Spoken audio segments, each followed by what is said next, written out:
Hello and welcome to this week's Beyond the Panels. This week I thought we would do some alternate dimension parallel world type books, so I picked out just a few of my favorites. My first one is a collection that features Whatever Happened to the Man of Tomorrow, which I've talked briefly in some previous videos about Crisis on Infinite Earths, which was a big mini-series in the 80s that kind of consolidated the DC Universe continuity. So it was a soft reboot and was a good jumping on point for new readers because it got rid of a bunch of the previous history and a lot of the confusing things.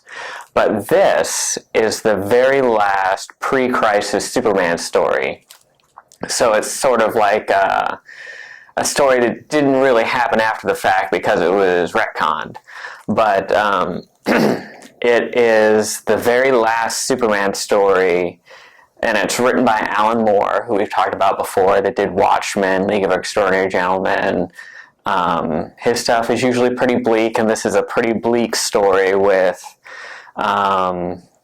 Superman being attacked by a lot of his most famous enemies, like Brainiac, Lex Luthor, some of his enemies from the Legion of Superhero days, and it also has a few other Alan Moore stories in it. It has an awesome story that isn't an alternate dimension type story, but For the Man Who Has Everything, which is a story about Superman's birthday and Mongol giving him a not very thoughtful birthday present that he has to be saved by Batman and Wonder Woman.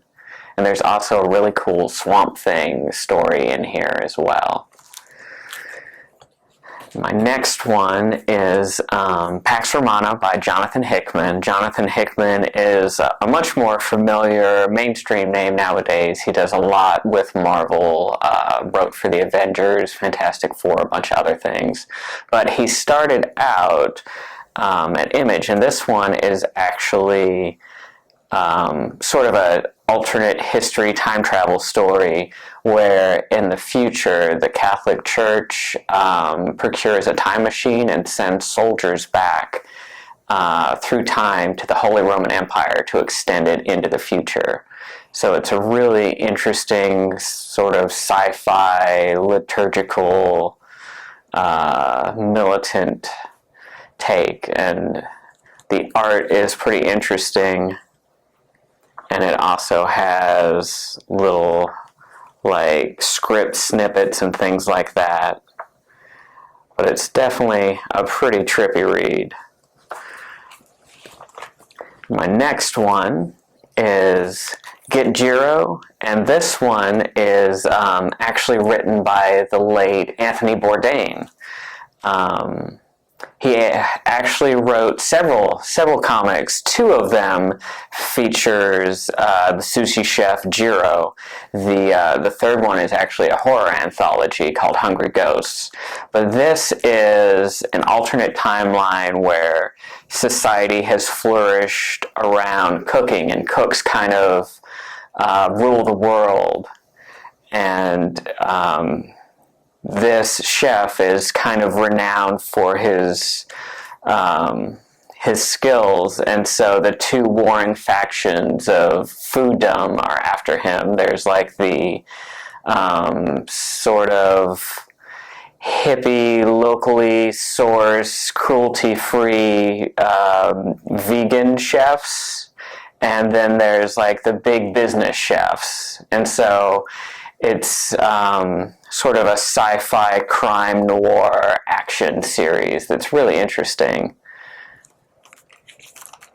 And my next one was actually made into an animated movie a few years ago. It's called Batman Gotham by Gaslight. And this is from, it's a defunct imprint right now, but it used to be sort of imaginary tales, what-if tales from DC were called Elseworlds, which were like reimagining of their characters. Marvel had something similar called What If, where it was sort of like divergent things. What if something had happened, then what had actually happened in the mainstream universe? But this was actually the very first Elseworlds tale that they did in the 80s. And it's like Victorian Batman. It's essentially what if Batman was around when the Jack the Ripper murders were happening. So it's definitely an interesting take on the character, and the art was actually done by Mike Migola, who is famous for creating Hellboy. My next one was also kind of sort of made into a movie, but the book was much better. This is X-Men Days of Future Past, which is one of the quintessential X-Men stories. And this is actually a lot chunkier than the story. The story itself is only a 2-issue arc, but this deals with all the issues that happen around it, which happens right after the Dark Phoenix saga, where Jean Grey dies. And it shows Cyclops leaving the team and the inclusion of Kitty Pryde. But the story itself was an adult Kitty Pryde from the future. Her consciousness is sent back in time to what was the present day to inhabit her younger body to stop the assassination of Senator Kelly, which sort of spurred this post-apocalyptic future for mutants that led to most of the mutants being either captured or killed. And it's a great story. It's by one of the very best writers on X-Men, Claremont, and it's got art by Byrne, who is, an awesome writer and artist that did a number of work for many, many comic book companies. And speaking of Elseworlds, this is definitely one of the most famous comics and one of the most gorgeous ones. Alex Ross is a very famous artist in comics, and he's known for his very realistic paintings, and it's usually he only does covers, but this he does full interiors, so everything's just all kinds of gorgeous.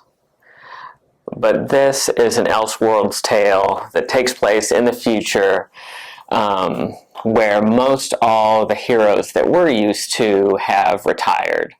So Batman, Wonder Woman, Superman, Green Lantern, they're all much older now.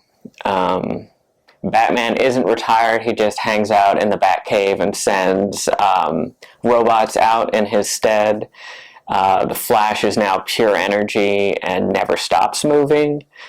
Green Lantern has made his own city to inhabit out of his own will. Superman has become a farmer. And essentially everybody's kind of at peace at where they are, but there is a new generation of superheroes that are all just kind of jerks and ultra-violent and hedonistic, and so all the heroes have to come out of retirement to kind of set the record straight and save the world from itself. And it's definitely one of the best Elseworlds and one of the best comics that's out there that everybody should probably read sometime or another. And Marvel kind of did something similar. Alex Ross actually worked with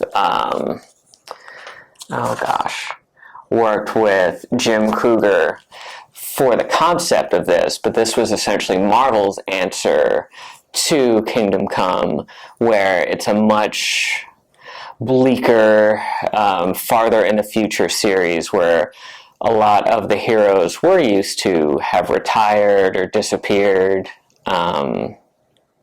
Captain America looks kind of Spartan. He wears an American flag toga and has the A carved into his forehead instead of a mask. Spider-Man is retired. and it's shown through the eyes of Machine Man, who is a robot that is taking the job from the Watcher, who essentially watches everything in the Marvel Universe. But he is dying and going blind, so he appoints Machine Man to watch over things. And there is a new kid upstart that has taken on the mantle of the Red Skull, and he has like psionic powers, so he is sort of like mind controlling a lot of the other heroes to follow him. And so they're getting the band back together, and Cap and a lot of the other older heroes are getting back together to save the world. So thank you so much. I hope you guys found maybe some neat new things to read this week. And if you've been liking the series, feel free to leave a comment, make sure to subscribe so you can see all the cool stuff coming to the library channel. And I will see you guys next week.